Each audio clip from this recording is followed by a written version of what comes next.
a huge welcome to you, Marin. As the world's pioneering female conductor, you've continually squashed stereotypes in the world of classical music, and especially the idea that a conductor must be a man. And I just want to say I feel privileged to be in this conversation with you. So thank you so much for being here today and at the Women in Worth Actions Speak Louder Than Words Summit. Thank you. I'm very happy to join you today. And whereabouts are you in the world? I'm in Vienna. Okay. Now, which is very... I have a new post in with the Vienna Radio Symphony, so that's where I am these days. And that video trailer that we just saw is for the launch of your upcoming documentary, The Conductor. Marin, let's just start by, I'd love to hear more about your journey and how you made your way to the podium as a conductor. Sure. Well, I didn't have much choice because my parents were both professional musicians. So I was born with a job. I think they decided they needed a pianist, so they were going to make one. And I was born to be part of their piano trio. My dad was a violinist and my mother a cellist, but I hated the piano. I retired from piano when I was 6. And they tricked me into playing violin, which I loved. So very early, I learned that there's an instrument for every child, and you have to find the right instrument. And then I got to play in the orchestra, and that's when I fell in love with the sound of the orchestra. And my father took me to a concert when I was 9, and this amazing conductor came out and started talking to the audience and jumping around and having so much fun. And I said, oh, that's what I want to be. I want to be him. I want to be the conductor. And that conductor was Leonard Bernstein, who eventually became my teacher. So that's sort of it in a nutshell. It took a little while to actualize it, but that was the idea. You have so many fans on here, by the way, that are watching this so session. Nice. And I'm seeing some of the comments come through, which will weave into the conversation. What actions did you have to take as a woman that wouldn't have been necessary if you were a man? And how did your mentor, like Leonard, help coach you through that?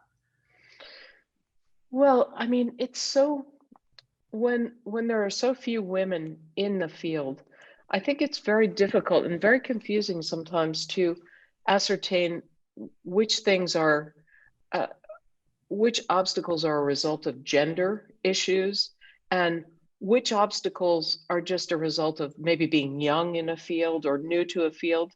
I think in some ways, I really tried not to interpret rejection, of which there were so many, as gender-based, because I was concerned that I would give myself a pass and say, well, I didn't get that because I was a woman, or I didn't have that opportunity. Instead, I said each time, how can I be better? How can I improve myself? So I tried to, instead of being really offended, I tried to be proactive in getting comments and getting criticism and really trying to use that to be the best conductor I could possibly be. You're so inspirational. And in the documentary, you talk about being the first.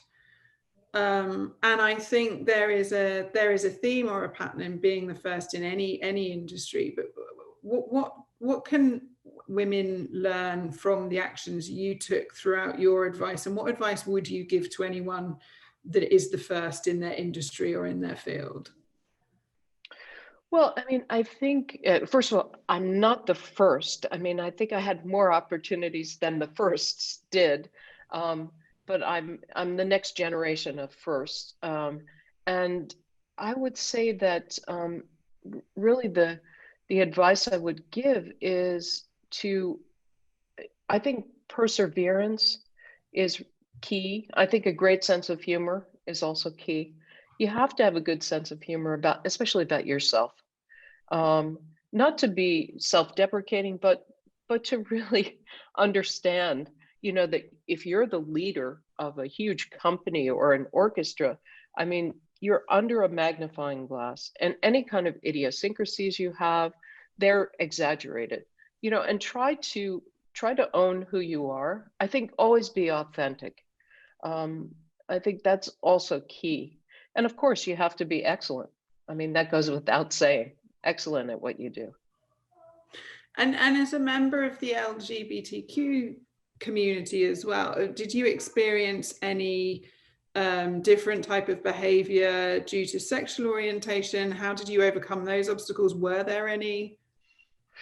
You know, I mean, again, it's a little bit hard for me to differentiate, you know, whether someone reacted to me differently because I'm a woman, because I'm gay, because I'm 5'4", because I have brown eyes. You know, I mean, these are merely facts about, you know, sort of birth facts about me. This is who I am. This is how I was born.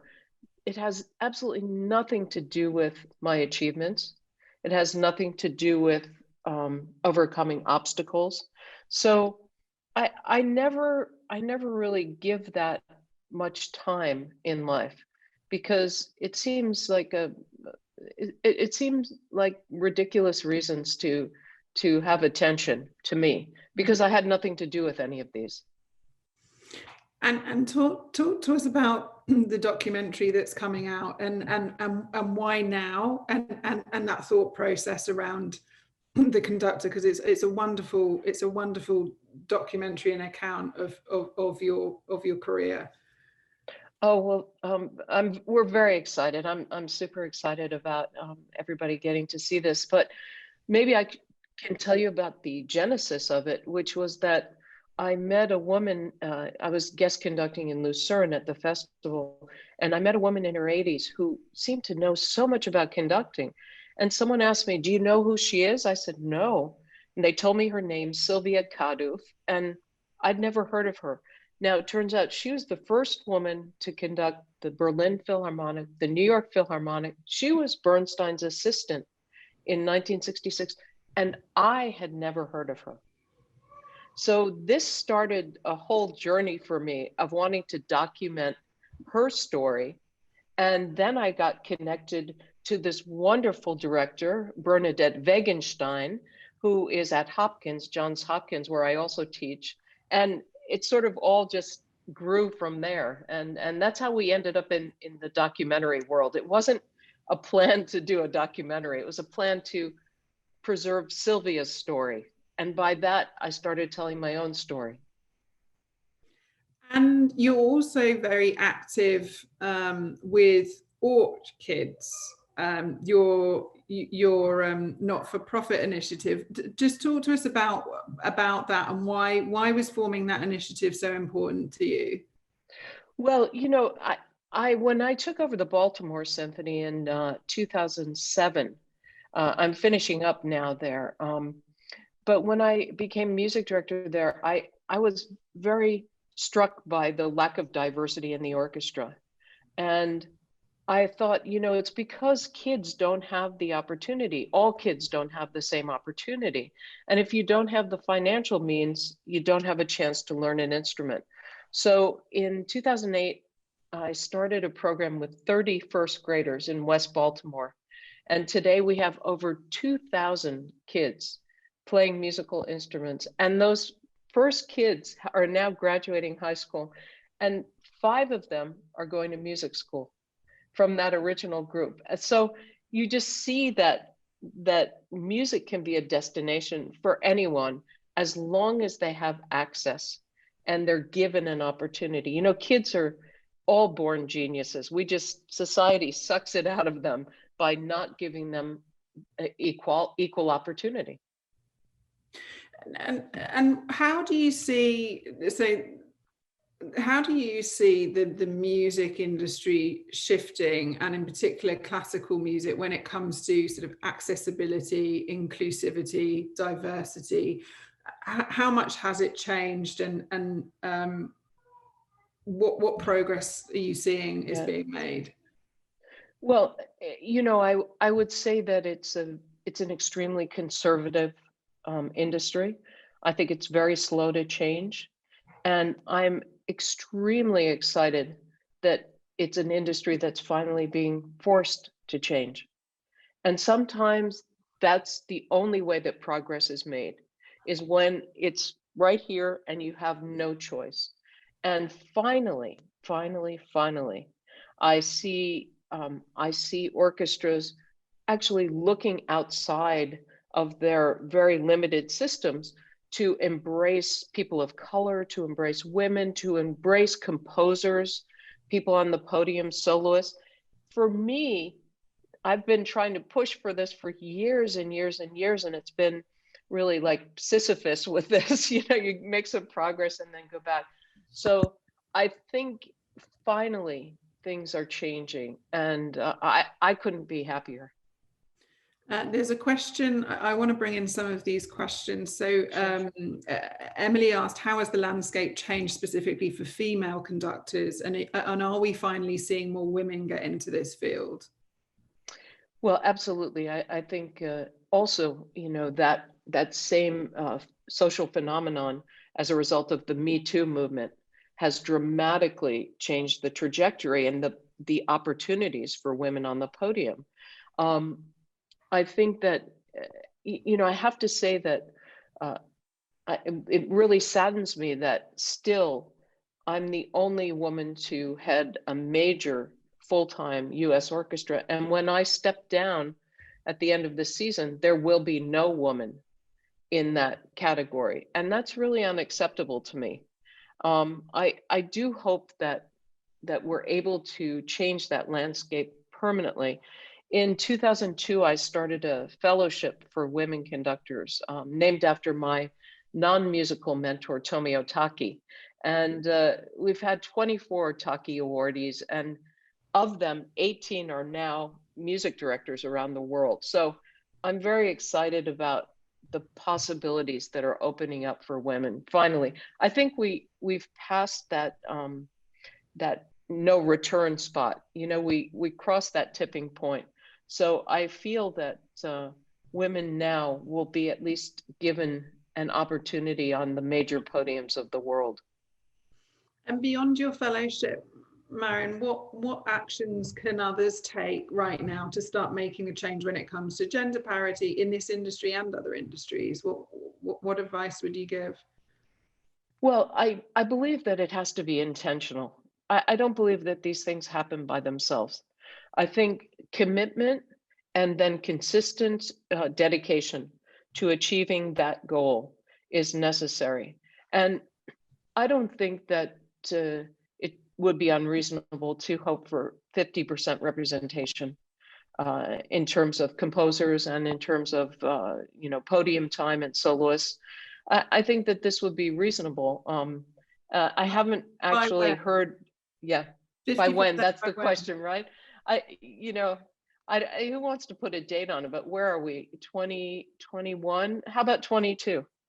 No, you know, I don't know, you know, it's taken so long to really even break through this I wouldn't call it a glass ceiling. I think it's like concrete.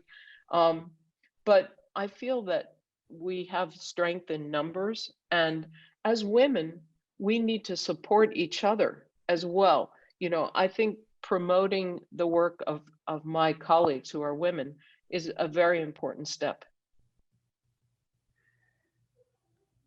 I love the ambition around 50% representation by next year. I'm intrigued. That might be a little unreasonable, huh? I know, but we should strive for it. To what extent has the last 12 months, do you think, helped with progress in this space, or not? Well, I think certainly the Black Lives Matter has really that movement has really moved forward the discussion about diversity, or the lack thereof, in orchestras, and it's really moved people to finally have this open discussion about it, which I think has been fantastic. But I can just say that what I see from the Taki awardees and my colleagues is that so many cancellations, so many debuts were canceled, so many opportunities that had finally come online have been canceled. So what I would say is, let's try to support the women support their orchestras, support those concerts. I would say if you see a concert in your area, and you could get as many people as possible to attend that concert when we're back doing that, it would be fantastic, you know, because the more tickets that women on the podium sell, the more re-engagements they get, that kind of thing. So I think just offer whatever support you can give. I do worry that the COVID pause could have poor, you know, pejorative connotations and result in fewer opportunities, you know, because often what happens under crisis is everybody tries to go back to what they are familiar with. So we have to keep moving forward. Yeah, and I think you see the silver linings as well. A few other questions, and I'm interested in, you come with such a deep expertise as a conductor in your field, and how you've overcome adversity throughout your career. And there's a question from Leslie Knutson. Hi, Leslie. Do you think that your upbringing helped or hindered your mindset to be a conductor?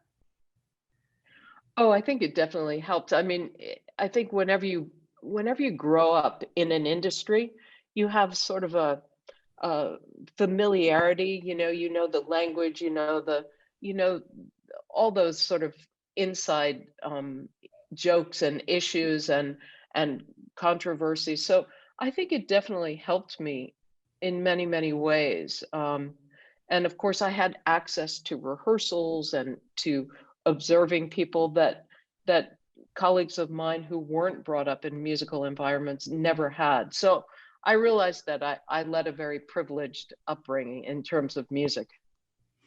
There's a lovely comment from Winona in middle school. If they hadn't received their violin as a gift, they would not have had the chance to play, and a wonderful couple gifted them the opportunity, which I thought was that's great. Yeah.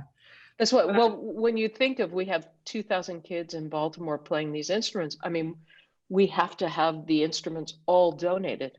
You know, they don't have the resources to buy a violin or to buy a cello or a tuba.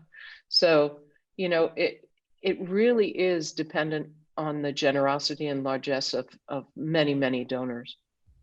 And actually, Joni Long has just commented, we are just coming off the back of our board session, that boards often select conductors based on fundraising abilities. Is that right?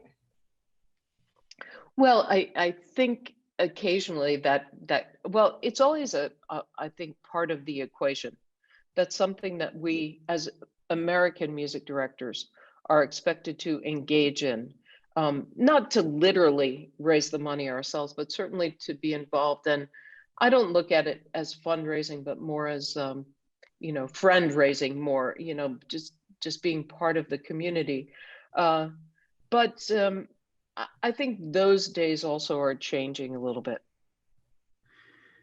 There's so many questions. I'm going to try and get through them. Differences you see in the composition of males and females when it comes to conductors in the US and globally, has that changed greatly, and are you seeing that change, and is there any cultural differences? I would say that in the United States there's a tendency, I should also mention that when I stepped down from Baltimore, there are 15 major full-time professional orchestras in the United States. And when I stepped down as music director, when I finished my tenure, there will no longer be a woman, and there will actually no longer be an American leading an American orchestra. So you can tell what the focus in the United States is on. Whereas in Europe, I think, especially in European orchestras that are where the musicians have a lot of say, I think there are more opportunities for women.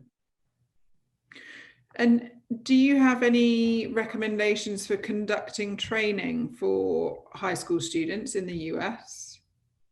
Oh, definitely. I mean, conducting, it's probably the same advice anyone would give you. The trick is to just do it. So what I did when I finished my undergraduate at Juilliard and got my master's there in violin. And I wanted to go to school, but I didn't have enough experience yet and I wasn't accepted. So I just started my own orchestra and figured it out. This is the best way. Just get all your friends together and start conducting. The trick is just to do it. I agree. How did you keep going? Like when there were setbacks along the way, and just talk to us about like how much of that was innate and DNA in yourself versus the people that you had around you. Yeah, that's a great question. Of course, I think that I think I'm fortunate that I was born incredibly stubborn, and it takes a lot to dissuade me. But I also think that there are moments when we need to give ourselves a break to really just, crawl under the covers and say, I can't do this anymore. And, luckily those days didn't last more than maybe 24 hours for me. But I always tried to observe it and understand and be kind to myself about it. But, again, get up the next day and get back at it. And we have a session tomorrow called Audacious Advocates, and talking about the importance of having advocates and in particular male advocates to support you throughout your career. Just talk to us about the relationship that you had with Bernstein and how much did that support your trajectory? Well, of course, having a close relationship and the support of the most famous conductor in the world was not unhelpful. I think that, it was so validating. I mean, just on a personal level, but it was inspiring. It was filled with wonderful advice. I learned a lot about what kind of citizen of the world I wanted to be from him. So I admired him on many, many levels. And I think having great mentors and great advocates is key. And I always try to tell everyone that,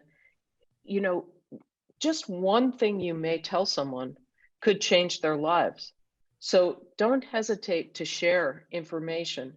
It was hard for me so that I could make it easier for the next person.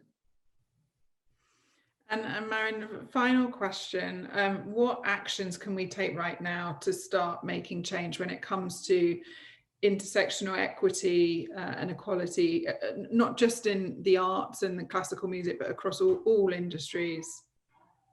Well, I believe strongly in intentionality. I believe that we need to set out our goals, make them, we need to speak them, we need to publish them, we need to share them, and then we need to actualize them. It's not enough just to have a discussion. You have to take action.